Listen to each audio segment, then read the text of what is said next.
सोमवार, शुक्रवार, ये 2 बार ऐसे हैं। इन 2 बार को यदि कटोरी में थोड़ा सा शहद रखकर, मधु रखकर यदि लक्ष्मी जी का स्मरण किया जाए और माता लक्ष्मी जी का स्मरण कर कर एक लाल पुष्प उस कटोरी के सम्मुख में माता लक्ष्मी का नाम लेकर रखा जाए और बाद में वही शहद, वही मधु और वही पुष्प सोमवार का दिन और शुक्रवार के दिन लक्ष्मी का पूजन कर कर, स्मरण कर कर, दूसरे दिन शुक्रवार के दिन पूजन करें, शनिवार के दिन उस मधु का, उस पुष्प का विसर्जन करें, सोमवार के दिन पूजन करें लक्ष्मी जी का स्मरण कर कर और मंगलवार के दिन अगर विसर्जन करें, 5 या 7 सोमवार या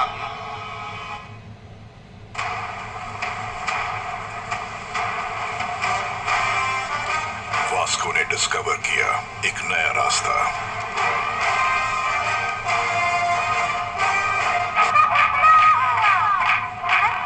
और वर्षा ने रास्ते में डिस्कवर की टी लिस्ट, मिली उसके दिन के साथ बदलती प्लेलिस्ट।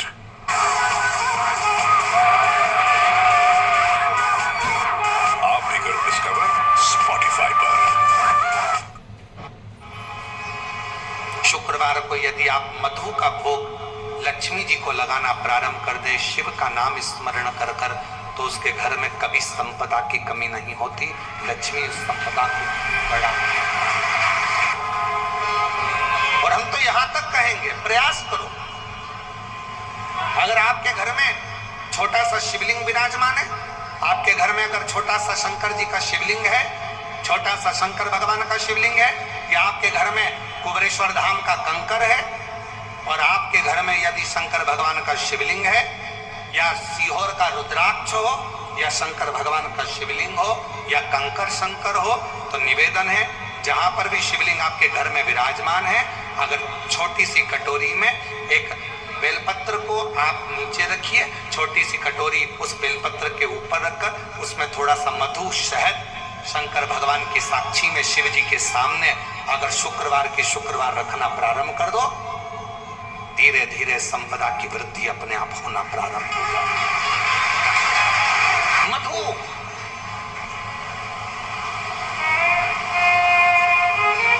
देवी भागवत का यह प्रसंग है, छठे स्कंद का 16वां और 17वां अध्याय देवी भागवत का वर्णन करता है।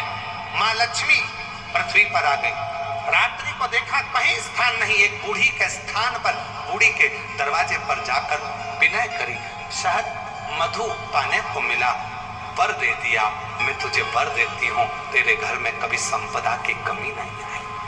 तूने मुझे मधु दिया है, तूने मुझे शहद दिया है। 56 भोग दीपावली के दिन माता लक्ष्मी को लोग लगाते हैं, ढेरों सारा गुजिया, पपड़िया, बर्फी, चक्की, मठरी, खाजे, पपड़िया सब लक्ष्मी जी को भोग लगाते हैं। पर यदि एक पान के पत्ते पर भी एक बूंद अगर शहद का दीपावली के दिन अगर रात्रि को भी लक्ष्मी को भोग लगा दिया जाए तो कभी संपदा कम नहीं, कभी संपदा। एक बूंद मधु का, शहद का यदि सामने रखा जाए, लक्ष्मी जी के भोग लगाया जाए, तो संपदा की कमी नहीं आ सकती, क्योंकि मां वर देती है। दूसरा दिन हुआ,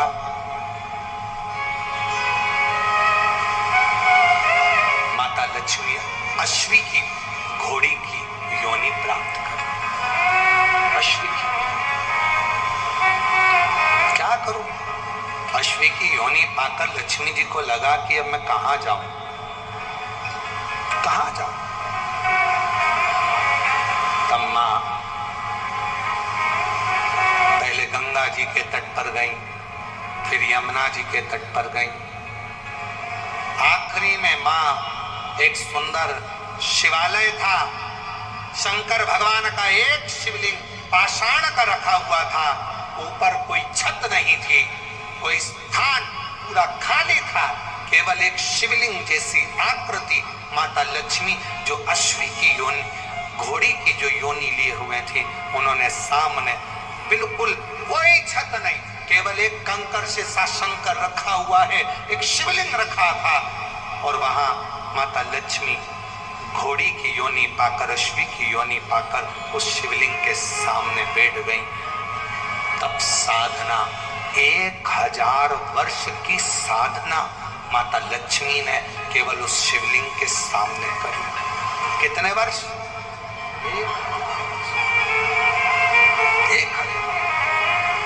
और श्री शिवाय नमस्तुते, श्री शिवाय नमस्तुते, श्री शिवाय नमस्तुते, श्री शिवाय नमस्तुते।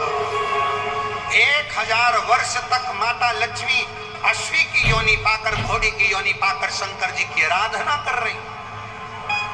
क्यों?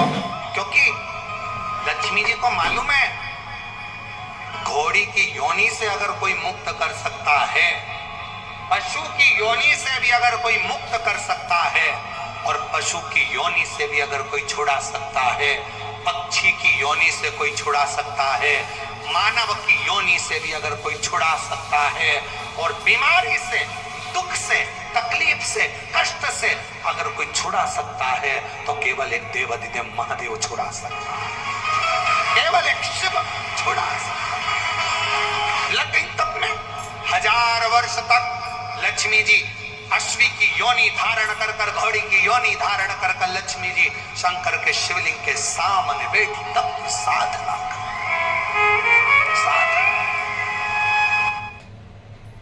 यही होता है जब आज जिसने शिव को जाना, भगवान शंकर को जो पहचान गया, जान गया, उसकी जिंदगी सवर गई। लक्ष्मी जी 1000 वर्ष तक अश्वी की योनि धारण कर कर भगवान देवाधिदेव महादेव को पुकारते। तब भगवान शंकर प्रसन्न हुए, क्योंकि शिव जी का एक नाम पशुपति नाथ है। और दुनिया के लोगों को समझना चाहिए ना ये बात, उसको कोई ऐसा देवता नहीं है जिसको पशुओं का नाथ कहा जाए, पर मेरे शंकर भगवान को पशुओं का नाथ भी कहा जाता है कि पशु भी अनाथ नहीं है, उसका भी नाथ है।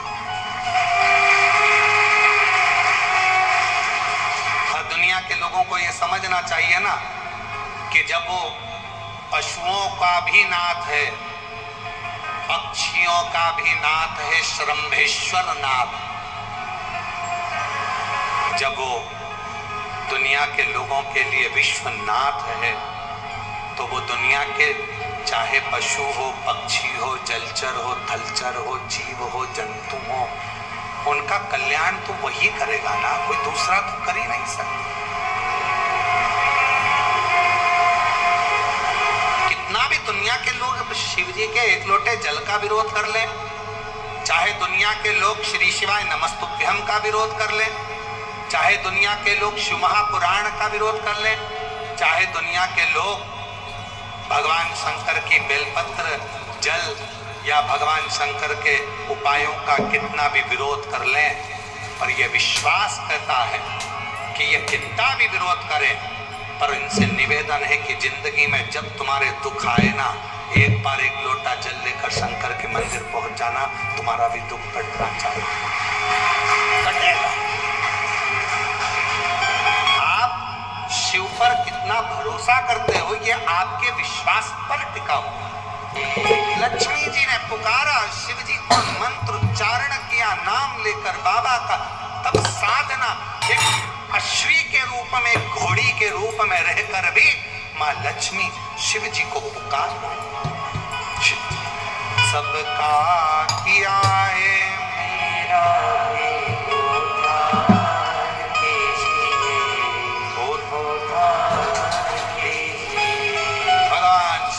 प्रसन्न हो गए। शिव तो पशुपति नाथ है, विश्वनाथ है, पुकारता है उसके सामने प्रकट होता है। जो पुकार आए। लक्ष्मी जी को देखा, शिव जी ने कहा तुम्हारे पति के श्राप द्वारा तुम्हें ये घोड़ी का जन्म मिला, क्या चाहिए मांगो। मेरे पति ने कहा है कि मुझे संतान की प्राप्ति होगी, एक पुत्र होगा, तब मैं पुनः वैकुंठ जाऊंगी। पर मेरा निवेदन है, अगर मैं अश्वी बनी हूं, घोड़ी बनी हूं, तो मुझे संतान के लिए तो मेरे नारायण की जरूरत पड़ेगी। संतान के लिए तो मुझे मेरा नारायण चाहिए, मुझे मेरा भगवान विष्णु चाहिए, नारायण चाहिए।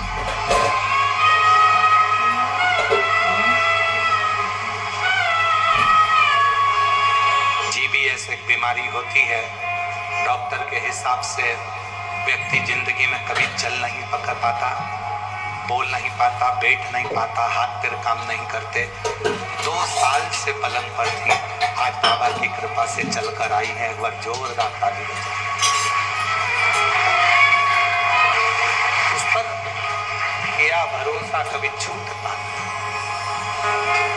लक्ष्मी जी और आप भी बाबा से बस यही विनय करो, सबका किया है मेरा भी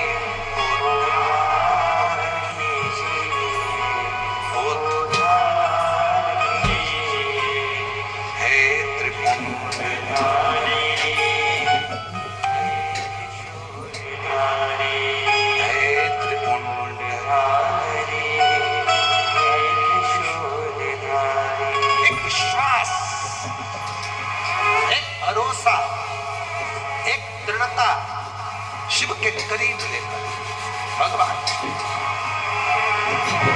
कितना। लक्ष्मी जी ने कहा कि मेरे पति ने कहा है कि मुझे संतान हो, पर मेरा निवेदन भोले बाबा आपसे है कि मुझे संतान के लिए मेरे नारायण को आना पड़ेगा। अब ईमानदारी से बोलो, लक्ष्मी जी बनी है अश्वी, लक्ष्मी जी बनी है घोड़ी, और संतान की प्राप्ति होना है तो भगवान नारायण को भी तो अश्व बनना पड़ेगा, भगवान नारायण को भी तो घोड़ा बनना पड़ेगा। और उनको अश्व कौन बना सकता, कौन बनाए, कौन उनको अश्व बनाएगा। अश्वी बनी, घोड़ी बनी मां लक्ष्मी जी ने भगवान शंकर जी से कहा, आपके सिवाय नारायण किसका कहना नहीं मानेंगे, और आप जो कर सकते हैं वो दुनिया में कोई नहीं कर सकता। आगे लिखना विधाता का काम है, देवादित्य महादेव का काम है। आपकी जब गर्जना होती है, आपका जब डमरू बजता है, आप जब अपनी गंगा को विरल बहाते हो, जब डमरू का नाद करते हो, गर्जना करते हो, और जब आप गंगा की अविरल धारा के साथ, शिव तत्व के साथ, शिव जी हे भोलेनाथ बाबा शंभु जब आप कृपा करते हो, तो नारायण भी आपका कहना मानते हैं। आपका आप करो गर्जना। सबका किया है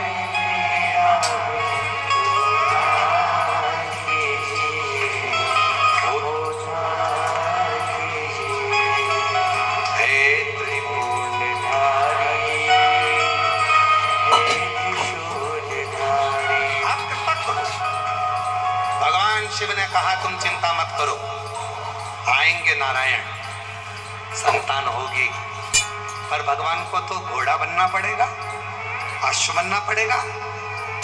शिव जी कहते हैं क्यों चिंता करती हो, आपने मेरी आराधना करी है ना लक्ष्मी, क्यों चिंता कर। लक्ष्मी जी बोली मैं आपके एहसान को कभी नहीं भुला सकती। कितना धन्यवाद दूं मैं शंकर भगवान, आप कितना, जो दुनिया कोई नहीं दे सकी, सबने धिक्कारा, सबने ठुकराया, सबने अपशब्द कहे, पर मेरे शंकर भगवान आपने मुझे अपना लिया, मेरे शिव जी आपने मुझे संभाल लिया। लोग तो कहते थे कि मैं कभी आगे नहीं बढ़ सकती, मैं कभी आगे नहीं बढ़ सकता। लोग कहते थे मैं कभी उन्नति की सीढ़ी पर नहीं चढ़ सकता, छोटा सा व्यापार में कैसे 4 चांद लगेंगे। पर मेरे शंकर भगवान आपने तो मेरा हाथ पकड़कर मेरी कश्ती को पार लगा दिया। शिव जी ने करुणा करी, भगवान शंकर ने उसी समय वर दे दिया, लक्ष्मी मैं तुझे वर देता हूं, नारायण आएंगे, संतान भी होगी और संतान होने के बाद तू बैकुंठ का वापस निवास करेगी। लक्ष्मी जी ने कहा मैं बैकुंठ का निवास तो करूंगी, पर मैं भी एक वचन देती हूँ भोले बाबा, जो सोमवार के दिन तुम्हारे शिवालय में 1 लोटा जल लेकर आएगा, उसका लोटा शिवालय से कभी खाली नहीं जाएगा, मैं खुद जाऊं।